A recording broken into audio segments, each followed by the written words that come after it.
Welcome to Brain Buzz, which is La Excellence's weekly video that we are going to have on a regular basis to introduce you to a trending issue or topic that everyone is talking about in the social space at the moment, in the political space.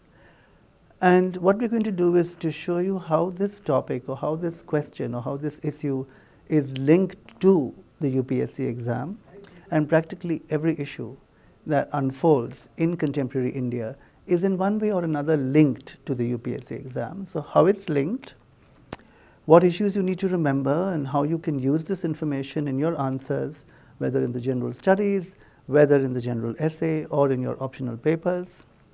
And equally importantly, how does one build perspective on this issue? In what ways can one start thinking about this issue? It's not just about what is trending and what is topical. Most videos will just tell you the obvious about what is going on. Most media channels will tell you the obvious. There's very little analysis. And what we want to do at La Excellence is to build perspective, because remember, whether it is the general essay or whether it is the interview that you do eventually, you have to have a perspective. To have a perspective, you have to think critically.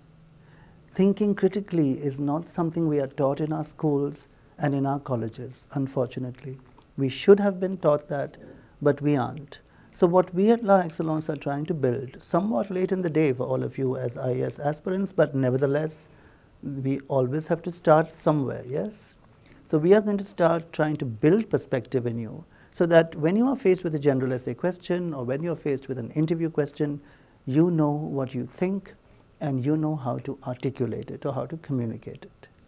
So let us talk about today's issue, or the issue this week that we are handling in the first of our series of Brain Buzz, and that is on the question of the imposition of governor's rule in Jammu and Kashmir.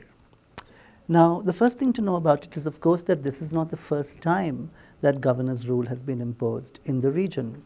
This is, in fact, the 8th time that it has been imposed in that region. The first was in 1977, then it was 1986, 1990 to 1996, that's 6 whole years of governor's rule, and we'll ask a question why.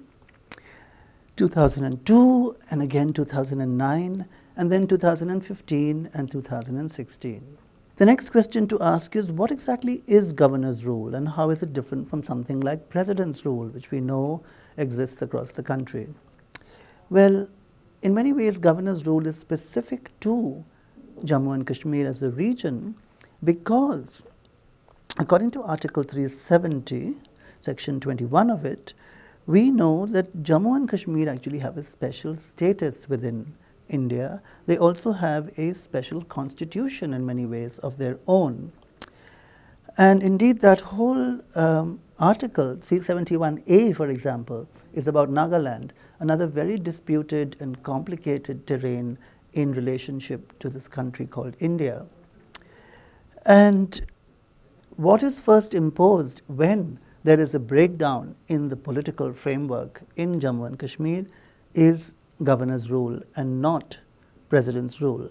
Indeed, governor's rule lasts for 6 months in Jammu and Kashmir before it can potentially turn into president's rule, and there are certain procedures which would make it turn into president's rule. But even when it passes the 6-month period, and even if it enters president's rule, it's the governor who administers the region.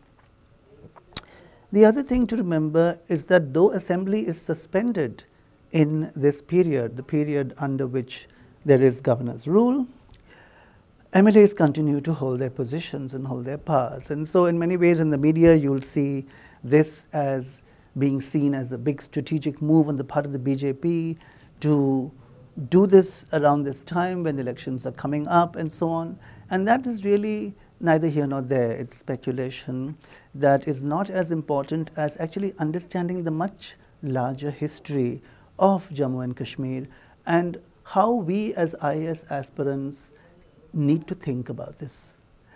Because the ways in which we think about Jammu and Kashmir in the popular imagination, on the media, for example. So if you look at the media reports following this announcement of governor's rule, they're all hawkish. Even the so-called progressive channels are all hawkish about this issue. It becomes some kind of rallying point for nationalisms of different kinds, for jingoisms of different kinds, for emotional reactions of all kinds. And we don't want to do emotional reaction in this show. What we are trying to do is to ask certain questions that we need to inform ourselves and that we need to understand to be able to answer a question not only about Kashmir, but also about the Indian Constitution, about Indian political structures, about the media, about the idea of people's movements, about the ideas of what we understand by categories that circulate in today's world without thinking. Let's look at some of these. So some of the questions I want us to think about, to develop perspective about through this moment, this political moment of the imposition of governor's rule in Jammu and Kashmir are: one, what was the reason for this special constitution in the region of Jammu and Kashmir? Two, how was Kashmir made part of India actually? What are the historical processes that go into the making of Kashmir as a part of India? Three, how freely do we use words like terrorist? You'll see many of these words being thrown around in relation to Jammu and Kashmir. Terrorist, militant, anti-national, anti-Indian. And do we understand these words, what they actually mean? For example, what is the distinction between a terrorist and a militant? And how can we use these terms interchangeably, or can we use these terms interchangeably at all? What do these terms even mean?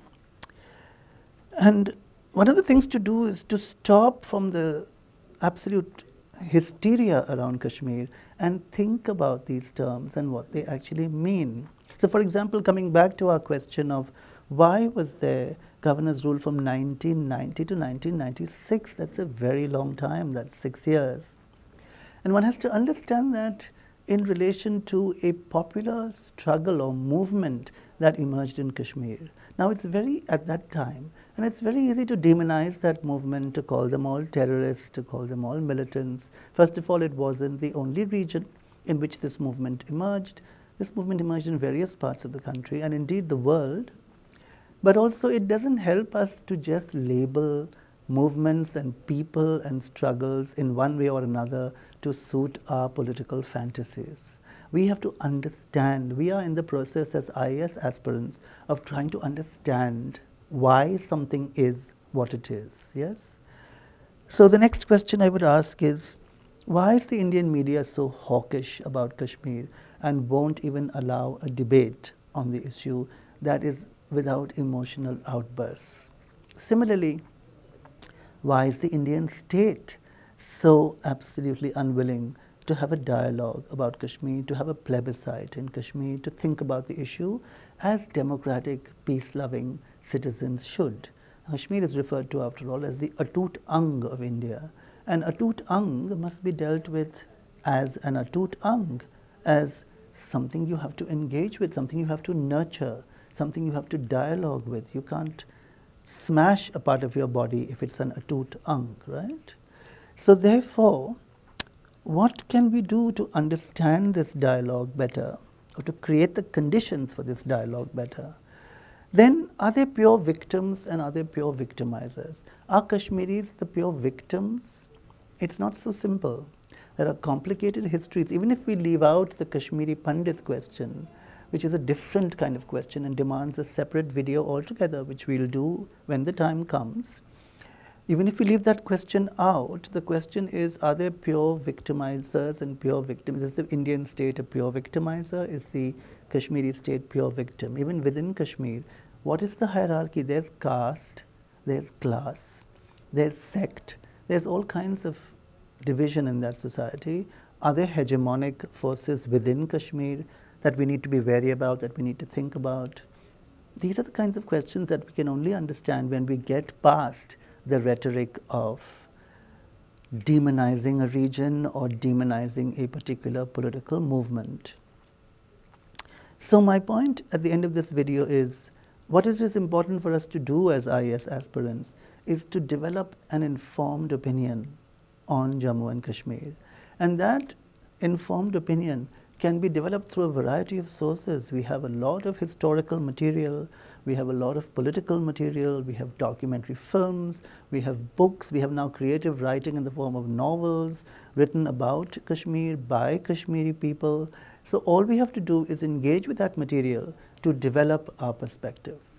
Thank you very much for watching this first episode of a new program at La Excellence, which is called Brain Buzz, which is going to come to you every week, bringing you the issue of the week, but not just in the form of news, but also crucially to help you in the UPSC exams and help you build perspective.